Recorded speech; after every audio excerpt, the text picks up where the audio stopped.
I've been doing nothing but drinking and thinking, oh, since you've been away. DJ Payne 1. Oh, come on. I don't think that I'm coming back. Boy, I told you I'm done with that. You think you can do me so wrong. I'm not the one, no, I'm not the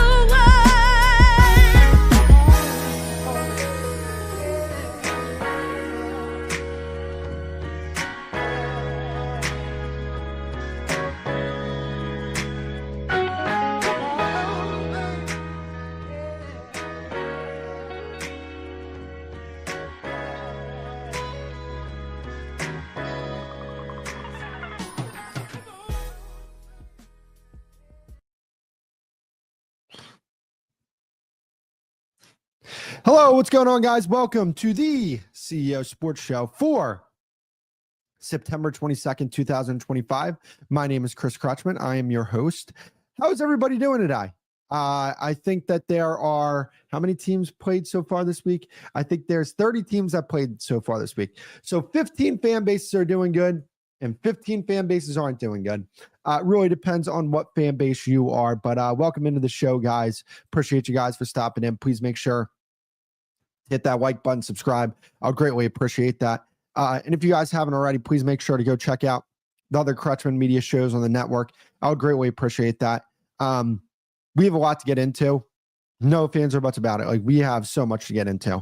And where I want to start is, I want to start in Dallas with the Cowboys.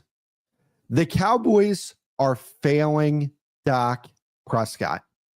Let's be 100% honest here. The Cowboys, from a defensive personnel perspective, had no plan going into this season. Even when they had Micah Parsons on this football team, they had no plan going into the season. And to me, when I look at this football team and I see the problems with this football team, it's blatantly obvious. If you want to sit here and say they lost this game yesterday because Dak Prescott didn't play well enough, I'm sorry, you need to get your eyes checked. I can't take your football opinion seriously. Dak Prescott was very good yesterday. You can look at the 2 interceptions and I can say, look at the game, because you didn't watch the game if you saw those 2 interceptions. The one to Pickens, he hit him right in the hands. What is he supposed to do? Catch the ball as well? The one on the 4th down, what is he supposed to do? Take a sack there? Nothing was open on the back end. He threw the ball up because there was nothing open. The pass rush was getting to him. But when I look at what this organization has done to Dak Prescott, when it comes to this defense being as inept as it is, it was going to be inept with Micah Parsons. It was going to be inept without Micah Parsons. Instead of being the 25th best defense in the league, it is the 32nd best defense in the league. It wasn't going to make a big difference. But again, this organization continues to put Dak Prescott in a bad situation. Offensively, they weren't able to play within structure at all this season, pretty much. Pretty much this entire season, it's been, hey, Dak, throw the ball because our defense is really bad. How can you even grade Schottenheimer as a play caller? I think he's done pretty well, me personally, because I think that their run game is actually very good when they're actually able to run the football, when their defense is not giving up wide open touchdowns, play after play after play. This is the second week in a row where a quarterback who has been struggling has made them look bad. Russell Wilson is not a good quarterback. Schooled him last week. Caleb Williams is not a good quarterback. Schooled him this week. That is the problem with the Cowboys. It's not Brian Schottenheimer as a play caller or even a head coach, because I think he's actually done some good things. It's not Dak Prescott. I don't even think it's the offense. You want to see them execute a little better, but execution isn't always going to be at its peak throughout a course of a 17-game season. They lose CeeDee Lamb. What happens after they lose CeeDee Lamb? They're still able to move the ball offensively. Even though CeeDee Lamb, they're rolling coverage over to CeeDee Lamb. Or I'm sorry, George Pickens. And George Pickens is the number one receiver on this team now that CeeDee Lamb isn't playing for them. They were still able to move the ball. Dak was still making all the throws that you needed him to make. Show me the throw that Dak Prescott missed yesterday. Show me the reads that Dak Prescott missed yesterday. If you have them, I'm more than willing to look at that and say, damn, Dak, you got to be a little better there, man. He made all the throws that he needed to make. He put his team in a position to win. Offensively, they need to execute better. Defensively, they need to do everything better. And Matt Eberflus has to be better. Their personnel has to be better. Everything about their defense needs to be better. Because when I look at this team right now, like if you're a Cowboys fan, I would come out of this game saying, wow, our offense has the potential to be great. Like a really great offense. Our defense has the potential to be one of the worst of all time. That's how bad this defense is. Like, I'm not overstating it. It's awful. This Cowboys defense is flat out awful. It has the potential to be one of the worst of all time. If you're telling me Caleb Williams, who has not looked good all season, and Russell Wilson, who has not looked good all season, can look like the best quarterback in the game when playing this defense, yeah, I think it's fair to say that this is one of the worst defenses we've seen in recent memory. They have no pass rush. Their secondary is god-awful. Their linebackers can't move. They're a liability in coverage. They have a defensive coordinator who I'm willing to give Matt Eberflus the benefit of the doubt because Matt Eberflus has been a good defensive coordinator in the past. The problem is there is no consistency from a personnel perspective when it comes to the Cowboys personnel department, when it comes to what they have on defense, because they've been replacing defensive coordinators year after year after year. They need to find consistency on that side of the ball. Because right now they're working with personnel that Dan Quinn had, that Mike Zimmer had, and there's just absolutely no consistency. So when I look at the Cowboys going forward, just as a team for this season, I mean, I know it looks bad. It's not over yet. There's still 3 games in, so they still have 14 more games to get it together. And I think if CeeDee Lamb comes back healthy, they're going to be able to move the ball offensively really, really, really well. So, they'll be able to cover for the defense a little bit. But at the same time, when I look at their defense, man, this is one of the worst defenses I've seen. They're bad. They're awful. Like, yeah, they can stop the run. Like, they're better at that. But when Chicago needed to run the football, they ran the football. It's just so many bad things going on defensively for the Cowboys that you look at what the Cowboys are doing offensively, they can't make mistakes. And while, yes, I am highlighting the lack of execution offensively outside of Dak Prescott, you have to say to yourself, when your defense is that bad and you have to be perfect offensively, the lack of execution is going to be highlighted more because of how bad the defense is. So Dak Prescott, he's not the problem with that team. He's never been the problem with that team. He's always been the guy that has been leading that team, leading that organization for years now. He's not the problem. They need to do a better job of building a team around him. You could bring up, he had this many all-pros. That's great. They're a top-heavy roster. You don't win with the top of your roster in the NFL. We just saw the Eagles win a Super Bowl where the best players on their team for that Super Bowl game were Milton Williams and Josh Sweat. They wrecked the game that game. It wasn't Saquon Barkley. Jalen Hurts played fine in that game, but it wasn't the top of the roster guys. It was the guys from 10 to 20 that made it happen for the Eagles in that Super Bowl. That's how you build a team. You need to be a good team outside of just your top 7 or 8 guys. And I don't think Dallas has done a good enough job of doing that. We'll see what happens with them going forward. They still have time to turn this around, but you have a lot of questions about this team at the current moment. I want to move on to the Packers because that was an alarming loss yesterday for the Packers. This is why I wasn't 100% sold on the Packers It's because of who they have at quarterback. Jordan Love, his inconsistencies at quarterback is going to bite them in the behind come postseason time. We see this from Jordan Love quite often. He looks like one of the best quarterbacks in the game one week, and then he looks like one of the worst starting quarterbacks in the league.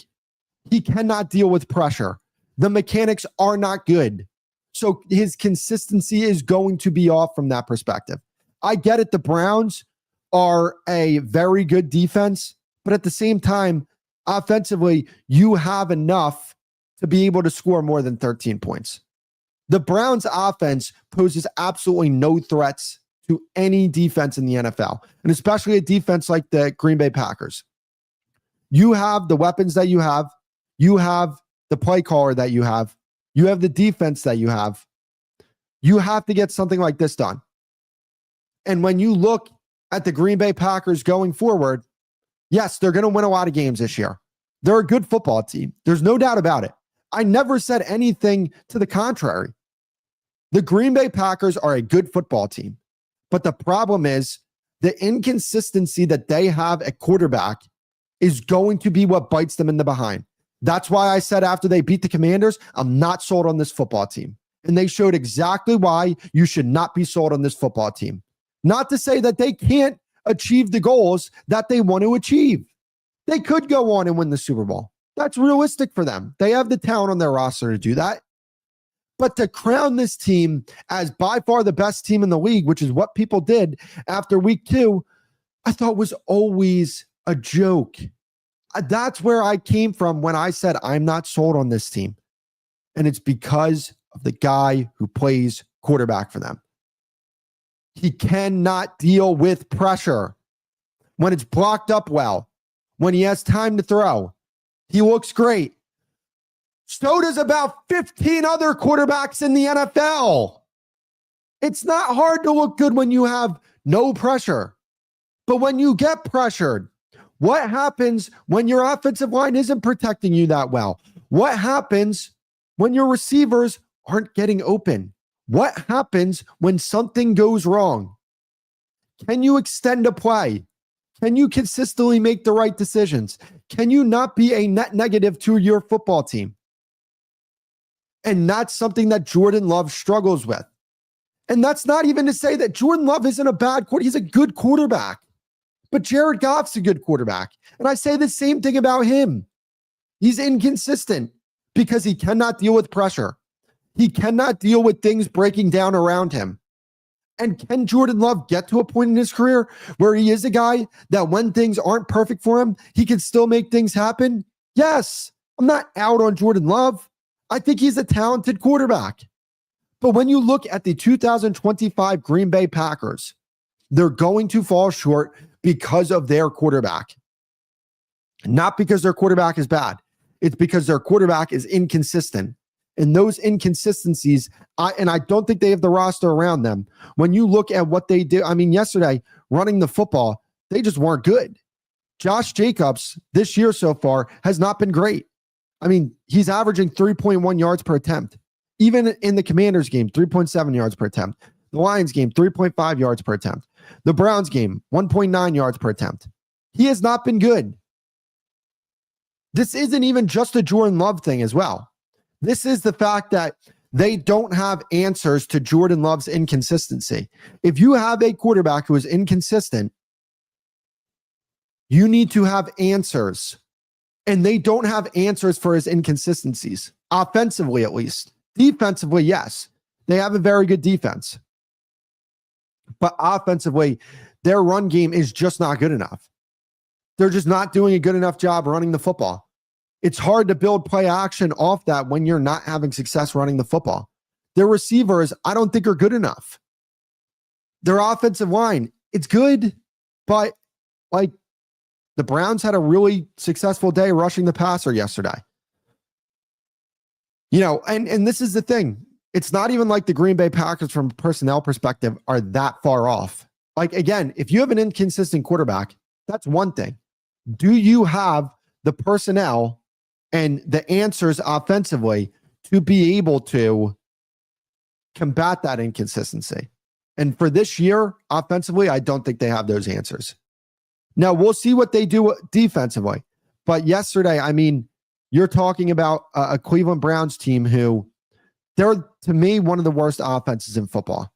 And it's not like they had much success moving the ball on you. I mean, Quinshad Judkins was very good yesterday, 5.2 yards per attempt. That's about all they had. They won this game, Cleveland, because Green Bay couldn't block Cleveland's front. Cleveland has an exceptional front. Their defense is very good. And are they going to see another defense as good as Cleveland's? I don't know if that's the case. But what I do know is the Green Bay Packers, they're not the best team in the league. They're not running away with the Super Bowl. And while they absolutely can still win their division, they're still a good football team. I think a conversation needs to be had on how good they are. And that's just where I stand with them. I want to move on to, and oh my God, this week is going to be unbearable. It's going to be unbearable with the discourse. We're going to move on to the Eagles versus the Rams. I'm pulling up the box score from that game. Yes, the Eagles beat the Rams yesterday. I am so convinced that this team is not going back to back. They are the 2024 Kansas City Chiefs. And if you want to take that as an insult, if you're an Eagles fan, you need to stop being sensitive. Because if I'm saying you're the 2024 Kansas City Chiefs, then you're a team that gets to the Super Bowl and loses in the Super Bowl. Is that really that disrespectful? Get out of your feelings for a second, because I know a lot of Eagles fans are sensitive, but let's just be honest here. This team should be 1-2 right now. They should have lost to a Dallas team that looks lost right now, at least defensively. They should have lost to the Los Angeles Rams. You would say, oh, hypothetical. It's like, no, this is actually reality. They should not be a 3-0 football team right now. You can even make a case that they could have lost to the Kansas City Chiefs last week.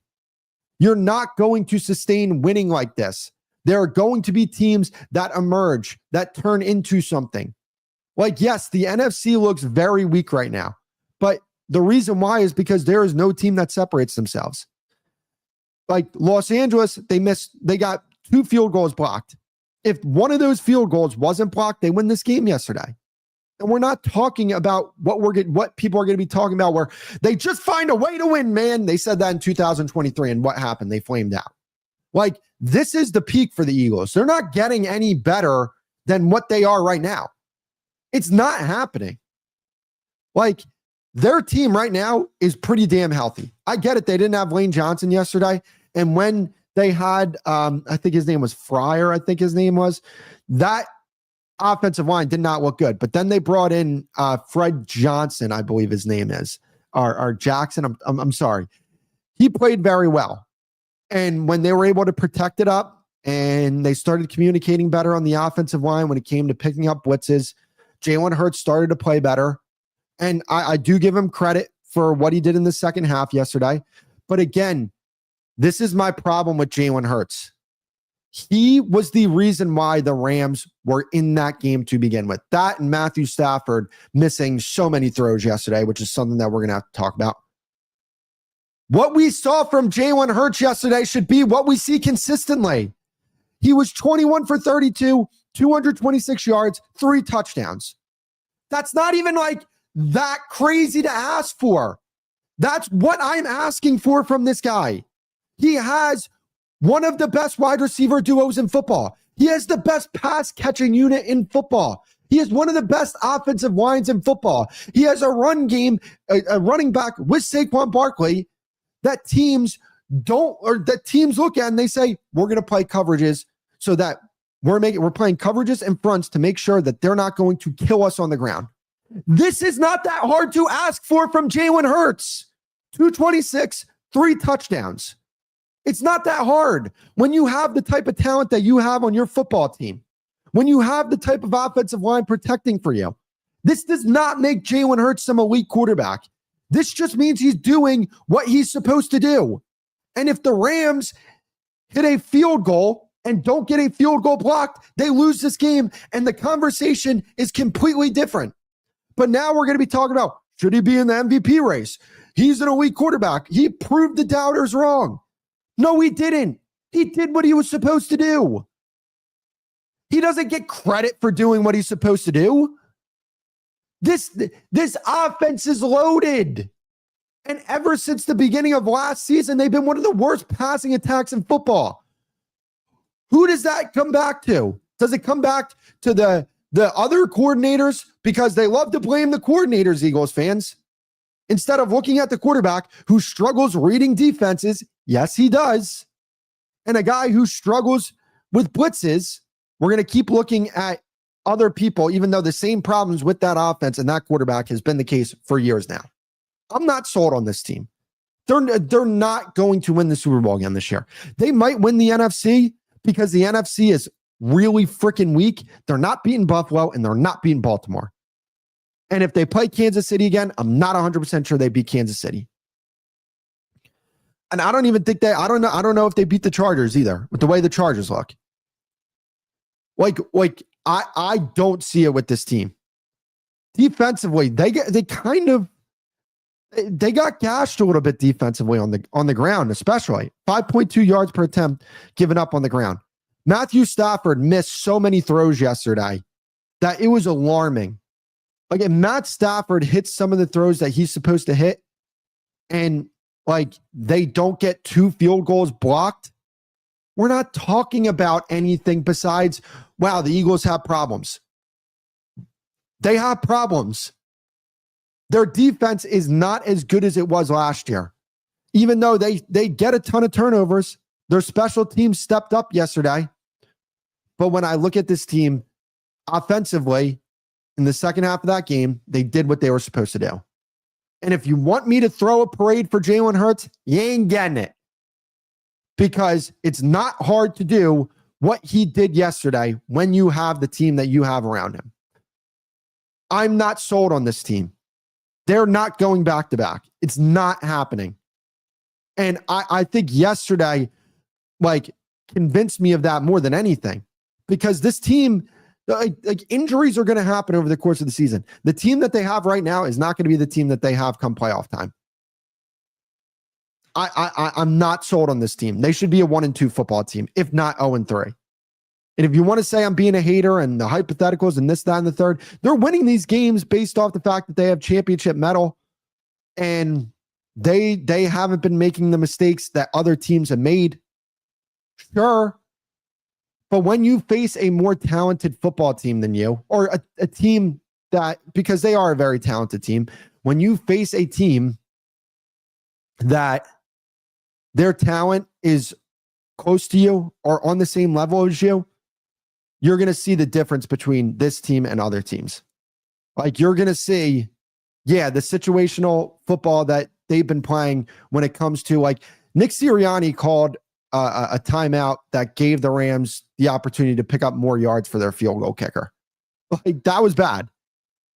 Jalen Hurts playing as bad as he did in the first half, you're not going to get away with that when you play better teams.